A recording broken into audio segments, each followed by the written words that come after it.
Hey, that notebook you're holding right there, is that like WHO issue? Yeah. I found one. Is that the police station? Shoot him? I was going to send it out when this was all done. I was going to send out an email. I'm almost positive. Hang on a second.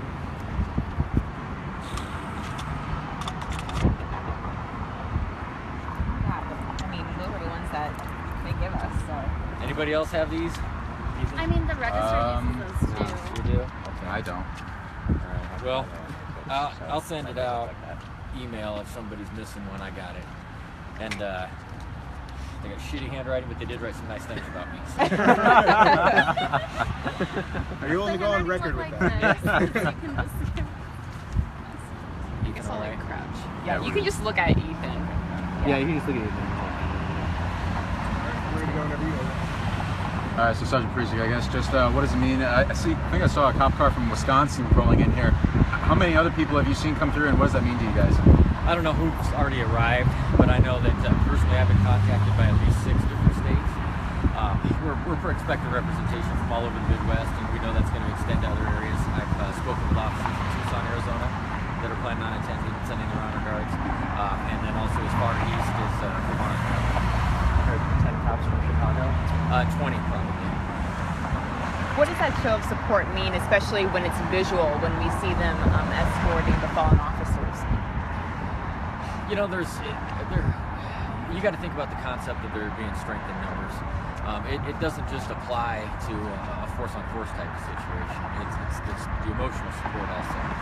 The more of these officers that we see, and the more people from the community that we see come out, it makes this road just a little bit easier for us. You know, I think it's been said many times, this is a heavy load we're going to be carrying for a while. Every little bit, every one person that comes out and helps us out lightens that load tremendously. And I guess, how did Sergeant Bambino, how did he represent the department? How would you describe him? I mean, you know, he was probably one of the best representatives that we had, and not just outside, but inside also. I don't think I ever heard I mean, I've known him a long time, but I don't think I ever heard a sour word out of his mouth. He didn't. He was one of those guys that offered a solution, you know, and it just wasn't a complaint. Very, very supportive. He sat across from me in roll call for a long time on midnight patrol, and always something under his breath that would make you laugh. So, I mean, he was a great friend. He was a great partner to have, and he was definitely a great partner. And what's the thing that, you mentioned all these great characteristics about him. What's the one thing that you'll miss the most? Oh, his smile and his laugh. I mean, you've seen it in the photographs. And if you can imagine, that monster of a man giggling, he did it. So. How have you guys been receiving emotional support? I know that, of course, with the community, that's pretty evident. But when you guys go home at night, I mean, what resources are there for you guys? Well, I can tell you that that community piece extends also when we go home. I haven't been to my home one night since this happened that there hasn't been a package of food or a card or flowers on my doorstep. I stood at the memorial today for an hour, and there was just a line of people wanting to talk. We've got a lot of we've got a lot of support within the department as far as our peer support team. That's a 24-hour resource we can tap into. The crisis intervention and peer support from the Red Cross. There's other programs in place also, and then of course you couldn't do it without each other. We had a private viewing last night of Tony just for our police officers, and that kind of support and the support from our personal families just carries us through the night. You spoke yesterday about how you're amazed at how many people have reached out, and since that's kind of the police's responsibility to look out for the people 365 days a year, the one time you need it and they've risen to the occasion. Can you kind of just speak to that again? Yeah, I mean, it's something that we've talked about it a lot, that this community leans on us in good times and bad 365 days a year, and then when it's our turn, when we need the support, it's amazing, and it's heartwarming to see these people come out and hold us up, just hug, kind words, taking time out of your day to come down and just hang out with us and make us feel better. The company has been great, the support overwhelming, and the word's very, very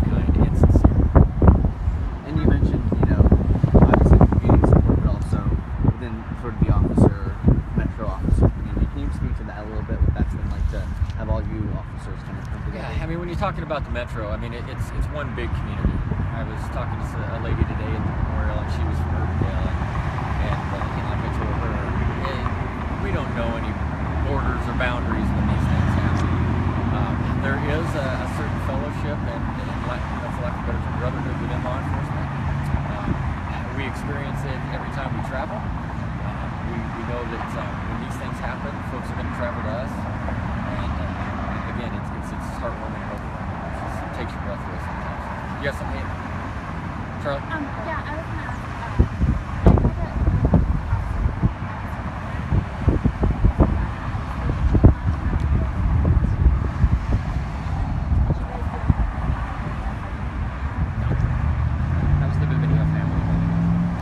About as well as you could be expected. You know, Tony's got a great family. He's got his father is a very strong personality, great leadership for their family. His wife is an amazing woman. I've known her for a while also, a very strong woman, a very proud woman, and she's definitely inspiration to all of us right now in the way she carries herself. I don't know how she does it. She's a fantastic lady, and she's got great support from her extended family, and you know they're doing what they need to do to help the kids. I want to talk about the kids. I've also heard you speak about how it may be such a sad time, but it makes you even more proud to wear the uniform. Can you explain, you know, just how you feel about that person and how you've seen that in the rest of the department and other departments surrounding the metro? I'll tell you where we see it in the department, and it started that morning when we were out there at that scene. I think I probably got this from like 2 o'clock in the morning. We're out there in the middle of the night, and there are police officers waking up and calling me on the phone. Saying, where do I need to go? What do I need to do? I can be there in 15 minutes. And it has been that way since then, and it's still that way now. There are police officers that have not been scheduled to work that have shown up and volunteered their time outside of the memorial. Our officers' wives and mothers and friends are out there volunteering their time. Tony worked a midnight shift. We want to make sure that every cop on midnight shift was able to get here for sure for the funeral. We only had to ask once, and like that, those slots were filled by other cops in the department, willing to come in, whether they worked all day long or not. They're going to come in the middle of the night, and they're going to go out there and take care of people. They're going to weave that security blanket themselves, so that community's safe while their friends come over here to say goodbye to Tony. And that's the kind of people we've got in our department, day in, day out, beginning to end. The West Des Moines Police Department handling a lot of the logistics again. Oh yeah, they're providing us with great support. Their officers right now are over here helping us out. Tomorrow morning, you guys that are here, we're gonna get here early. I'll be here early, but Sergeant Gib Polo for West Des Moines is gonna be here also. He's gonna pick up my slack while I go inside for a while. Then we'll truck over to the cemetery. We'll both be there for you at the cemetery. But I mean, there's another good example. Chad Underwood from Urbandale. We've been joined at the hip since this hard started. I'll be traveling up to Rockwell City to help him out so he can do the same thing. So it's just one of those things where I think, you know, other people have described it. Once we start, you know, it's hard to stop us. We're just going to keep coming back for more. Is 5030 his badge number? Yes, ma'am. Hard as it may be, I guess, how do you just move forward and, you know, begin the healing process? Now, like, you know, it started right away. You know, the easy part was the part we do every day. You know, the chasing down, you know, the guy that did this and catching him. We're good at fighting crime. We're good at arresting bad guys. That part went fast. That was the first part. Now it's a little bit slower process. You know, I mean, once we start the ceremonial piece of saying goodbye, that'll take a little bit more of it. You know, people are at different stages right now. I think you know, you've seen myself and the chief both very angry. Not at you guys, but just at the situation. And you know, there's a lot of sorry. I don't want to talk too much about what went on last night, but you know, it's something when you see 12 guys from the SWAT team. You know that's about as bad as it is. But that's why we all come together.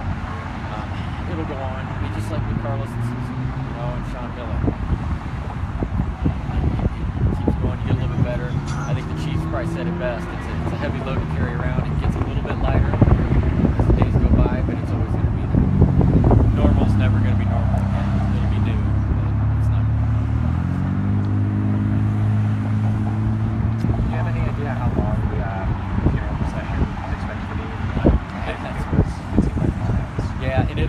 probably be longer this time. You know, there's the loss is no greater than with Carlos and Susan. The circumstances tend to strike us a little bit harder.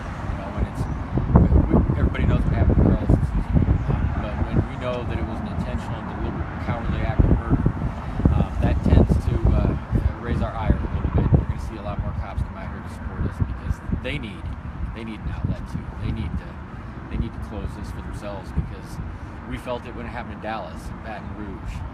We felt it bad, and we sent our officers down there to support them. Yeah, it's going to be a lot of cops.